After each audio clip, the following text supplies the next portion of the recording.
ചിത്തിരാര, ചോതി, വിശാഖം, മുക്കാലി ചേരുന്ന രണ്ടേകാൽ നക്ഷത്രമാണ് തുലാം രാശിയിൽ വരുന്നത്. തുലാം രാശി എന്ന് പറയുമ്പോൾ രാശിചക്രത്തിലെ 7ാമത്തെ രാശിയാണ്. 7ാമത്തെ രാശിയായ തുലാം രാശിക്ക് ചില പ്രത്യേകതകളുണ്ട്. ശനിയുടെ ഉച്ചക്ഷേത്രം, സൂര്യൻ്റെ നീചക്ഷേത്രം, ഇതൊക്കെയാണ്.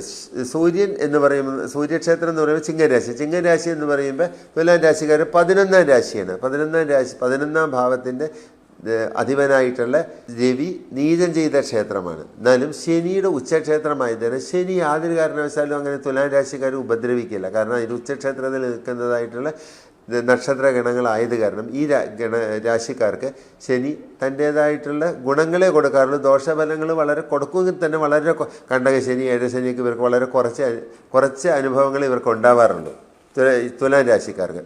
പിന്നെ വ്യാഴത്തിൻ്റെ വിശേഷ ദൃഷ്ടിയോടുകൂടി വ്യാഴം ദൃഷ്ടി ചെയ്യുന്നത് തുലാത്തിൻ്റെ 2, 4, 6 രാശികളിലേക്കാണ്. 2ാം ഭാവം എന്ന് പറയുമ്പോൾ നമുക്കറിയാം ധനസ്ഥാനമാണ്. അപ്പം തുലാം രാശിയുടെ 2ാം ഭാവം എന്ന് പറയുമ്പോൾ ഈ വൃശ്ചികൻ രാശി, ആ വൃശ്ചികൻ രാശിയിലേക്കുള്ള വ്യാഴത്തിൻ്റെ ദൃഷ്ടി എന്ന് പറയുമ്പോൾ 2ാം ഭാവത്തിൻ്റേതായിട്ടുള്ള എല്ലാ ദൂഷ്യവശങ്ങളും നീക്കുന്നതായിരിക്കും. 2ാം ഭാവം എന്ന് പറയുമ്പോൾ നമുക്കറിയാം ധനസ്ഥാനമാണ്. അപ്പം ധനത്തിന് വല്ല വരവുണ്ടായിരുന്നുവെങ്കിൽ അതിന് കുറവ് വന്നിട്ടുണ്ടെങ്കിൽ ആ കുറവെല്ലാം നികത്തുന്നതായിരിക്കും. അല്ലെങ്കിൽ കിട്ടാനുള്ളതായിട്ടുള്ള പൈസകൾ എവിടെയെങ്കിലും കിട്ടാനുള്ള ഫ്യൂച്ചർ കിട്ടാനുണ്ടായിരുന്നാണെങ്കിൽ അതെല്ലാം കിട്ടുന്നതായിരിക്കും. തരാമെന്ന് പറഞ്ഞാൽ ഇത്തിരി നേരത്തെ തരാൻ മതി അവർ.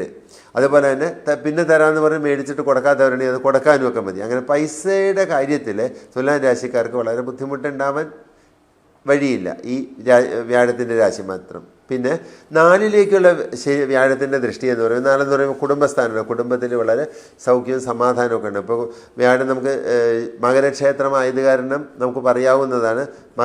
മകര രാശിയിലെ വ്യാഴത്തിൻ്റെ നീചക്ഷേത്രമാണ്. അതേപോലെ തന്നെ ശനിയുടെ ക്ഷേത്രമാണ്. ശനിയായത് കാരണം അവിടെ പഴയ വീട്, അപ്പോൾ വീട് പുതുക്കി പണിയാനൊക്കെ ഇവർക്ക് തോന്നും. വീട് പുതുക്കി പണിയാനൊക്കെ ഇവർക്ക് നടക്കും മകരം രാശിയിലേക്കുള്ള വ്യാഴത്തിൻ്റെ ദൃഷ്ടി മൂലം തുലാം രാശിക്കാർക്ക്. അതുപോലെ തന്നെ 6ലേക്ക് നോക്കുന്നുണ്ട്. 6ൽ നിൽക്കുന്നതും ശനി തന്നെയാണ്. അപ്പോൾ 6ലേക്കുള്ള ശനിയെ ഈ വ്യാഴം ദൃഷ്ടി ചെയ്യുമ്പോൾ 6ൻ്റേതായിട്ടുള്ള ദൂഷ്യഫലങ്ങൾ, 6ാം ഭാവത്തിൻ്റെ ദൂഷ്യഫലങ്ങളെല്ലാം തുലാം രാശിക്കാർക്ക് വളരെ കുറവായിരിക്കും. കാരണം എന്ന് വെച്ചാൽ വ്യാഴത്തിൻ്റെ ദൃഷ്ടി ചെല്ലുമ്പോൾ ആ ശനി വളരെ ഇതാവും. അല്ലേ തന്നെ ശനി ഇവരെ ഉപദ്രവിക്കില്ല എന്ന് ഞാൻ പറഞ്ഞതാണ്. അപ്പോൾ വ്യാഴത്തിൻ്റെ രാശി മാറ്റം ഈ തുലാം രാശിക്കാർക്ക് ഗുണദോഷ സമ്മിശ്രം എന്ന് പറയാൻ പറ്റില്ല.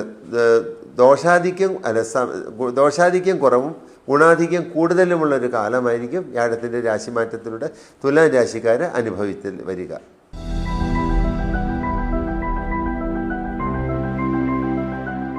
വിശാഖം, കാല്, അനിഴം, തൃക്കേട്ട ഉൾപ്പെടുന്ന 2.25 നക്ഷത്രമാണ് വൃശ്ചികം രാശിയിൽ ഉൾപ്പെടുന്നത്. വൃശ്ചികം രാശിക്കാരെ സംബന്ധിച്ച് പറയുകയാണെങ്കിൽ കഴിഞ്ഞ ഒരു വർഷമായിട്ട് വ്യാഴം അതിൻ്റെ 8ാം ഭാവത്തിലായിരുന്നു, മീൻസ് 8ലായിരുന്നു. അപ്പോൾ 8ലെ വ്യാഴം യാതൊരു ഗുണവും ഇവർക്ക് കൊടുത്തു കാണില്ല. അപ്പോൾ സാമ്പത്തികമായിട്ടുള്ള ബുദ്ധിമുട്ടുകൾ, പിന്നെ എല്ലാം കൊണ്ടൊരു വല്ലാത്തൊരു ബുദ്ധിമുട്ടുള്ള അനുഭവിച്ചിരുന്ന കാലത്തിൽ നിന്ന് ഈ വ്യാഴം കർക്കിടകത്തിലേക്ക് മാറുന്നത് ഇവരുടെ 9ാം ഭാവത്തിലേക്കാണ് മാറുന്നത്. 9 എന്ന് പറയുന്ന ഭാഗ്യസ്ഥാനം. ഈ ഭാഗ്യസ്ഥാനത്തിലേക്കുള്ള വ്യാഴത്തിൻ്റെ മാറ്റം വൃശ്ചികം രാശിക്കാർക്ക് വളരെയധികം ഗുണഫലങ്ങൾ കൊടുക്കുന്നതായിരിക്കും. വിശേഷ ദൃഷ്ടിയോടുകൂടി ഈ വ്യാഴം നോക്കുന്നതും വൃശ്ചികം രാശിയിലേക്ക് തന്നെയാണ്. അതിൻ്റെ അഞ്ചാമത്തെ ക്ഷേത്രത്തിലേക്ക് വ്യാഴത്തിൻ്റെ ദൃഷ്ടി ഉണ്ടാകും.